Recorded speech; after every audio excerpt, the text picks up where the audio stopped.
15.000 euros que val el radar més IVA estan molt ben empleats per a controlar a tots aquells que no respecten les senyals de tràfic d'este poble i fiquen en perill les vides des de més.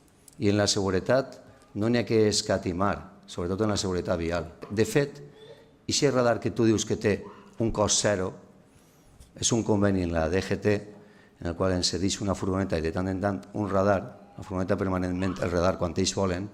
En l'últim any han tingut 0 dies de sessió que tenen que estar esperant-se que ens el cedisquen mentre que fem aquests dies. Que la gent vagi com vulgui, jo crec que n'hi ha molta queixa i molta necessitat de controlar els poquets veïns que són incívics i que no respecten la senyalització. No tenim per què pagar els demés que conduïm bé per aquests que són incívics i que ens fiquen en perill a tots.